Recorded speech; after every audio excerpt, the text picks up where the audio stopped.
Olá, eu sou o Dr. Eben Alexander, ex-neurocirurgião.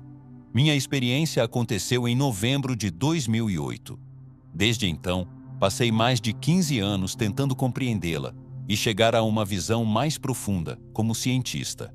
Esse tipo de meningite é um modelo perfeito da morte humana, porque desativa a parte do cérebro responsável pela nossa experiência como seres humanos. Na verdade, há um relatório médico nos meus registros que foi publicado em setembro de 2018 no Journal of Nervous and Mental Disease, o qual contribui significativamente para fortalecer a minha história. Ele foi escrito por 3 médicos que não participaram do meu tratamento, mas que ficaram absolutamente fascinados com a minha recuperação. No artigo, eles destacam 2 pontos principais. O primeiro ponto é que houve uma infecção global e completa no meu cérebro. Nenhuma parte do neocórtex permaneceu intacta. Basicamente, isso indica que meu cérebro não poderia ter produzido um sonho ou alucinação. E, no entanto, o que eu vivenciei foi a sequência de eventos mais profunda, detalhada, memorável e transformadora. Algo que mudou completamente a minha vida. E tudo isso aconteceu enquanto meu cérebro estava, comprovadamente, desligado. A outra lição fundamental daquele relatório de caso é que também é preciso explicar a minha recuperação. Quando os editores da revisão por pares leram o relatório, disseram: "Isso é absurdo! Não existem pessoas tão gravemente afetadas por meningite bacteriana que depois fazem uma recuperação completa. Como isso pode ser explicado?"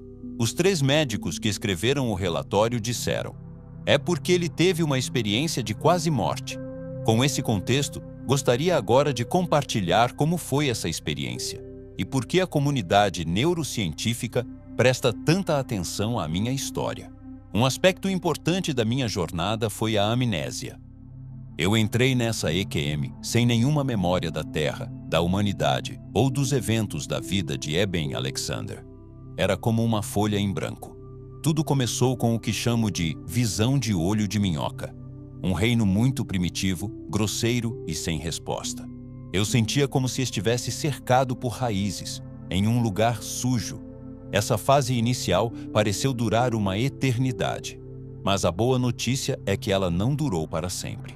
Surgiu então uma luz branca que girava lentamente, acompanhada por uma melodia perfeita, enquanto delicados filamentos prateados e dourados se espalhavam pelas bordas. À medida que girava e se aproximava de mim, ela se abriu como um rasgo e revelou um vale de entrada brilhante, incrivelmente real.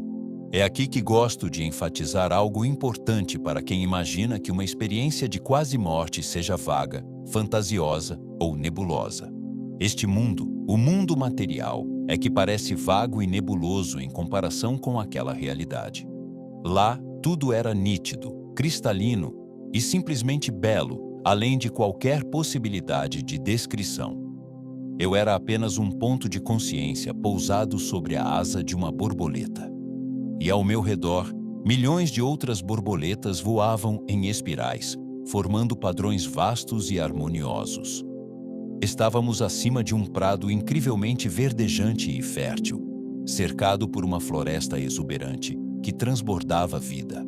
E nessa floresta e nos campos, havia cachoeiras e piscinas de um azul cristalino.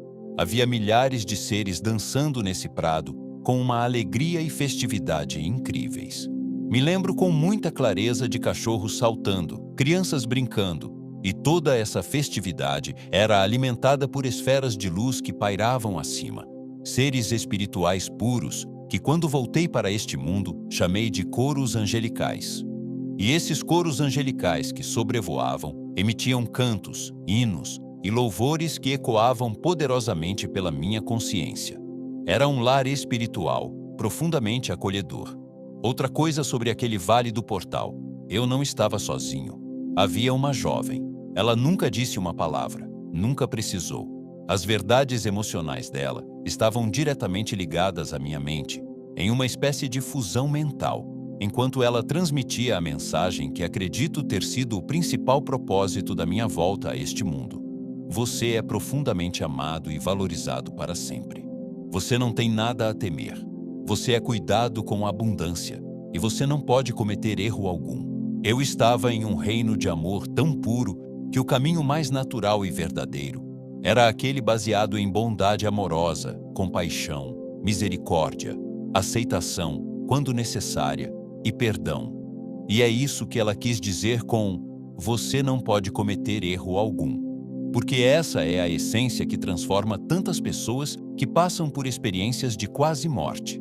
Elas retornam a este mundo muito mais amorosas, voltam mais espirituais e muitas vezes menos religiosas, porque infelizmente, às vezes as religiões tendem a nos colocar uns contra os outros e a nos fazer esquecer que no fundo estamos todos juntos nisso, verdadeiramente conectados por essas forças do amor. Acontece que aquele vale do portal não era um destino final. Era apenas um degrau rumo a algo ainda mais grandioso. O que aconteceu comigo em seguida foi que aqueles coros angelicais proporcionaram ainda outro portal, e então tudo aquilo colapsou em uma esfera complexa e superior. Nesse ponto, eu estava no que chamo de núcleo, e o núcleo é onde todas as dualidades e paradoxos são completamente resolvidos. Foi lá que reconheci que a minha própria consciência tinha origem naquela força divina e amorosa de Deus, e que jamais estivemos separados dele. Quando entrei naquele reino central, me disseram: "Você não está aqui para ficar. Você voltará, mas vamos lhe ensinar muitas coisas." E de fato, houve muitas lições. E é justamente sobre isso que venho refletindo e falando nos 15 anos desde o meu coma. Mas o ponto interessante para esta discussão é que eu retornava espontaneamente, caindo de volta para aquela visão semelhante a um olho de minhoca. E era ao me lembrar das notas musicais, da melodia, ao repetir essa melodia em minha mente, que eu conseguia evocar novamente o portal de luz. Para mim, isso foi uma lição linda. E as pessoas costumam perguntar: "E aquela música? Você se lembra dela agora? Poderia cantar para nós?" Mas é importante lembrar que naquele reino você não ouve com os ouvidos. Vai muito além das vibrações das moléculas de ar atingindo os tímpanos. Da mesma forma, conseguimos ver muito mais do que aquilo que os olhos captam. Você adquire conhecimento por identificação direta. De todo modo, eu voltava àquela visão de olho de minhoca. E ao lembrar das notas musicais, conseguia evocar novamente a melodia.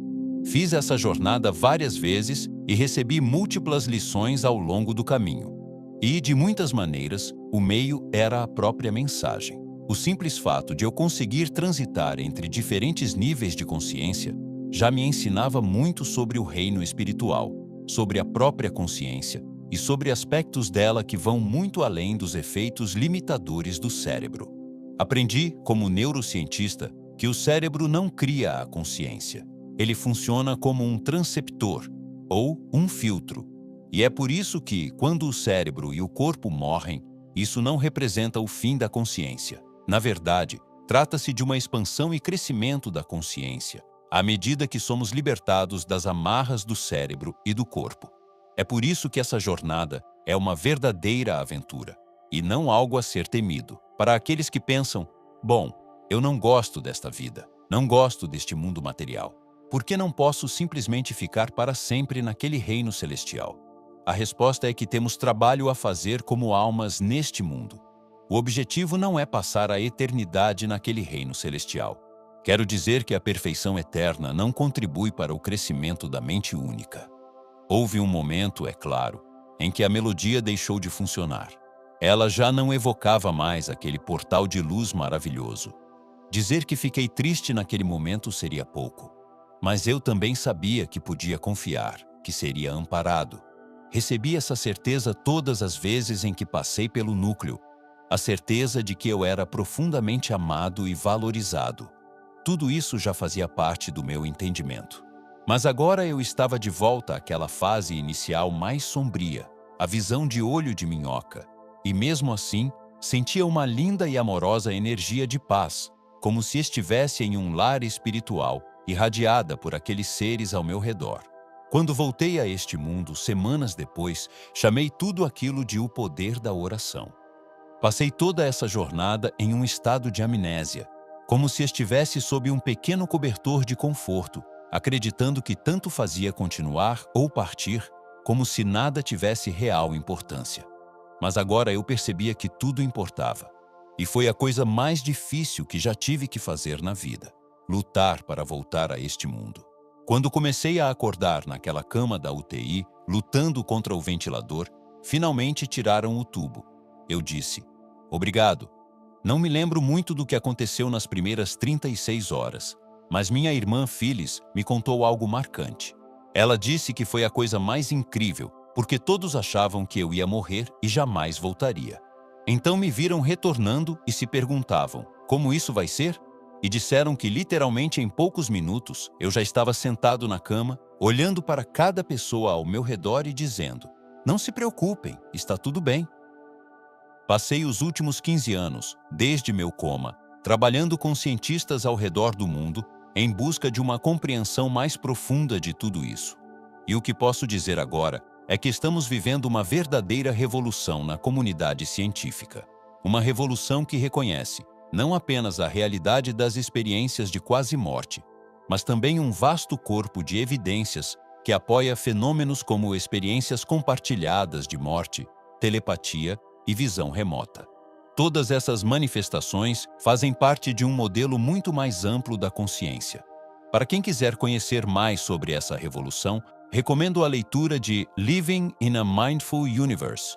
Ali é possível ter uma visão clara de para onde estamos caminhando.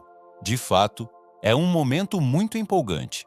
Pessoas em jornadas pessoais agora podem seguir essa liderança da ciência e começar a explorar por si mesmas os caminhos da consciência, iniciando seus próprios processos de cura e transformação, como tantos outros têm feito por meio dessas práticas. Um dos maiores presentes é reconhecer o poder que temos de trazer plenitude e cura para as nossas próprias vidas.